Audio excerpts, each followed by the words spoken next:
Asan kaya si Judy Ann, si Duray, at saka si Buraday? Bakit wala sa kanilang bahay? Pinuntahan ko sila doon, pero wala. Baka andito sila para maibibigay ko yung chocolate na binili ko sa Manila. Kaya pupuntahan ko sila. Ibibigay ko to sa kanila para maging masaya sila at para maglalaro naman kami ulit. Dang-dang, baby, dang-dang, Veronica. Sexy body, sexy Veronica. You are a wishy-wishy R, maka-X, maka-Y, maka-Z. Sabado, Domingo, walang pasok. Malaro kami ng atras. Aha, abante, aha. May batang gustong sumali. Saya ko! Che, ang baho mo at ang pangit mo. Oo nga, wag ka nang sumali sa amin. Ang baho-baho mo naman eh. Nag-toothbrush ka na ba? Huy, grabe naman kayo sa akin. Makasabi kayo na walang ligo. Eh, mas mukha nga kayong walang ligo kaysa sa akin eh. Tsaka, meron pa kayong pasabi-sabi ko nag-toothbrush ako? Tingnan nyo nga yung ngipin nyo. Ang daming daot. Kung ayaw nyo mapasali, anyone? Hala, grabe man si Buraday makapanglait. Babayaan na lang siya. Tara na, punta tayo doon na tayo maglaro. Tara na, tara. Hala, may kambing! Buraday! Uy, Buraday! Long time, long hair! Hala, ano long hair? Ang bobo mo pa rin! At saka, kamusta na? Ang saya-saya naman, nakauwi ka na! Hita! Gumaganda na ako, Buraday! Tsaka nga pala, Buraday, asan sila Judy Ann at Duray? Ayun, gumaganda! Eh, parang ganun pa rin yung mukha mo dati! At saka, grabe ka naman! Ano, hinahanap mo sila Judy Ann? Andun sila, naglalaro! Hindi nga ako pinasali kasi sinabihan akong wala daw akong ligo at saka walang toothbrush. Eh, mas mukha nga sila walang ligo sa akin! Oo nga eh! At saka pala, Buraday, may ibibigay sana ako sa inyo. Pero, parang nag-aaway kayo. Ayoko na lang itong ibigay. Hindi naman! Ano ba yan? Ito, tsokolito galing sa Manila. Wow! Tsokolito! Oo! Ito lahat! Ang laki-laki naman nito! Kaya, Buraday, puntahan na natin si Judy Ann at si Duray para makakain sila sa dala kong tsokolit. Teka lang! Anong pupuntahan? Inaway nga nila ako, diba? Meron ako naisip, Berta! Ano yun? Papaingitin na lang natin sila! Sige! Tama yan! Ipaprank natin sila! Oo! Teka! Ano ba naman kasi nito? Ano yan? Mystery parcel! Pwede ka bang buksan? Mamaya na! Pagpunta na sila! Parang mapagkakita nila maiingit na sila, diba? Huwag muna! Para mas maano sila! Para ma-surprise! Sige na nga lang! Sige na! Basta maingitin natin na! Sige! Tayo na! Duray at Surayda! Maglaro na lang tayo ng tago-taguan kasi ang common naman yung laro na yun. Sige, ikaw yung taya. Siya yung taya. Ay, nabat ako na naman. Sige, napaya ka na ha. Sige na nga. Sige na at punta na ka tayo. Nainit na ako. Hala, nakauwi na pala si Berta. Si Berta ba yun? Oo, si Berta. Ang ganda-ganda mo na. Oo. Ba't kasama mo si Buraday? Judy Ann, sinong Berta? Kaibigan niyo ba yan? Oo, kaibigan namin yan, Surayda. Hoy, Berta, kumusta ka na? Ang ganda-ganda mo na ngayon ah. Hala, Berta, nandiyan na sila. At saka pala, sino yung kasama nila? Nawala lang ako, may kapalit na sila. Ah, yan ba? Si Surayda yan, yung pangit na bagong kaibigan nila. Totoo eh. Uy, tsaka nga pala, nangungumusta sila sa'yo. O nga pala, Judy Ann, okay lang ako. Heto. Gumaganda, hindi na ako matakaw. At saka pala, may chocolate ako. Wow! Hala, Berta, sa amin ba yan? Oo nga. Hala. Hoy, tiyan ka lang. Oh, bakit kayo lumalapit? Kasi may pagkain si Berta. Mga burao talaga kayo. Hala, Buraday, bakit ka nagagalit? Bakit sa'yo ba yan? Eh, ano naman? Gabi ka man, Buraday, ang ipal-ipal mo talaga kahit kailan. Eh, bakit? Naghihiya ka lang naman ah. Tika lang, Judy Ann,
Biscuit?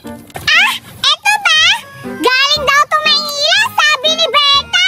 At saka, dapat painggitin namin kayo eh. Pero kasi, mukhang nagugutom na naman siguro sila. Oo nga. Papakita na lang namin kung ano laman ito. At saka, Julian, mako magbuka lang. May kausap pa ako. Oh, buraot mo talaga. Hindi, ipakita mo na lang, Berta. Surprise ka dito, Julian. Hala? Ako magbukas. Ako magbukas sa Sige, buksan nyo na. Hala, ito rin kayo buksan yan. Sige, buksan mo na kung anong laman yan. Excited ka ba, Zoraida? Oo, excited ako, Julian. Eto! Wow, ano yan? Magogos. Wow, ano yan? Ang dami, Julian, tignan mo. Ang daming laman.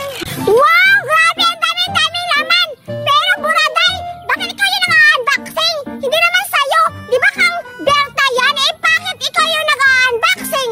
Berta! Okay lang yan, Julian. Ibibigay ko naman yan sa inyo. At saka, binili ko talaga yan sa Manila para sa inyo. Wow! Salamat talaga, Berta, kasi binilihan mo kami ng chocolate. Mabubusog talaga kami nito. Ano ba yan? Sige na, tikman natin lahat. Tara! Halika na kayo. Ano? Sino ba yung isa? Si Zoraida! Halika na. Tsaka, Julian. Halika nga kayo. Sige, upo kayo para makita nila. Wow! Ang dami-dami pala nito. Oo naman. Ito, masarap to. Wow! Hala naman, assorted chocolate. Una natin tikman itong orange. Oo, ang dami-dami pala. Oo naman. Mahal kaya ito. Mahal to. Grabe talaga, ang dami-dami. Assorted, meron siyang assorted chocolate. Hawakan nyo. At meron din siyang gift assorted biscuit. May biscuit pala. Ayun, dami-dami. Ito din cookies. Butter cookies pa rin. Biscuit pa rin siya. Berta. At meron pang, hala, iba-iba. Ang dami-dami. Meron pa, Wow! Ang sarap-sarap nito, Berta, kasi galing Maynila. Ang dami-dami. Gusto ko nang tikman, Berta. Siyempre, magaling ako pumili, Julian. Masarap to. At saka, huwag ka nang madaldal.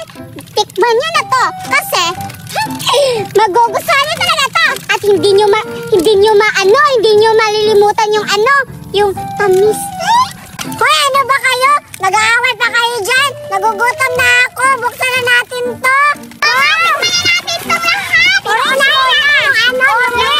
Yung kulay orange natin na dami-dami. Tikman mo na to, Julian. Ano ka ba? Ano ka ba dyan? Ayan. Tikman na natin. Wow, ang bango-bango. Ang bango. Masarap. Ang sarap. Lasang orange. Ang sarap-sarap talaga. Thank you, Berta, ha?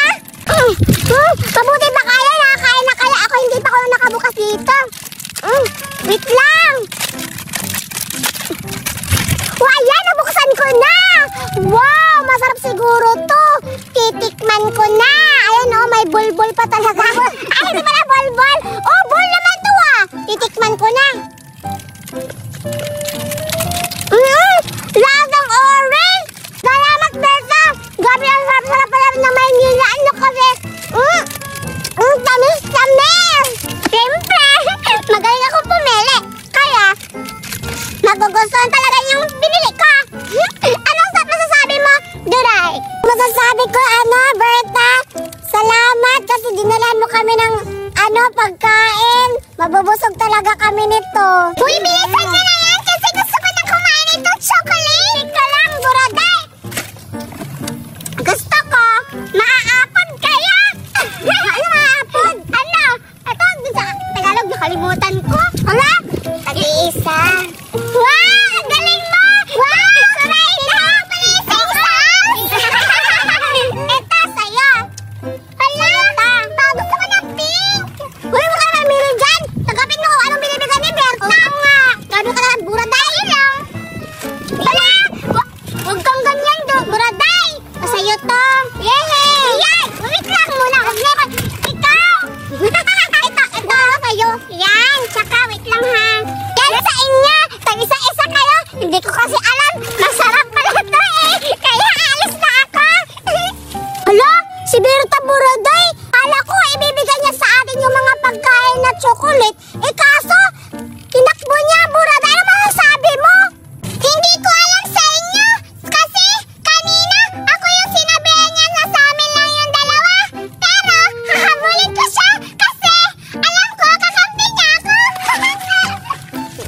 bait-bait talaga ni Berta kasi binigyan kami ng chocolate. Pero, bakit isa lang yung binigyan niya sa amin? Eh, di ba ang dami-dami yun kanina? Sa'yo, Judian, marami bang binigyan ni Berta sa'yo? Hoy, bumo ka ba? Di ba nakita mo kanina yung isa-isa tayo? Ayan, oh. Pero okay lang yan. Sa nakakain tayo galing Maynila. Hoy, Suray, dali ka dito. Oo nga. Hoy, Judian, huwag kayo na magalit. Ha? Sino nasabi na nagalit ako? Oo nga, Duray. Huwag ka na magalit. Binigyan na nga tayo, tapos tayo pang magalit. Pero okay lang yun kasi masarap na naman yung binigay sa ate ni Berta. Oo nga, Judian, magpasalamat na lang tayo kay Berta kasi binigyan tayo ng chocolate. Tara na, alis na tayo, uwi na tayo kasi ibibigay ko po to sa mga kapatid ko. Sige, at saka sa akin din, ipapatikim ko to sa kapatid ko. Tsak, matutuwa talaga sila nito. Ikaw, Surayda, wala kasi akong kapatid. Ako lang yung mag-isa. Mabuti ka ba? Tara, uwi na tayo. Tara.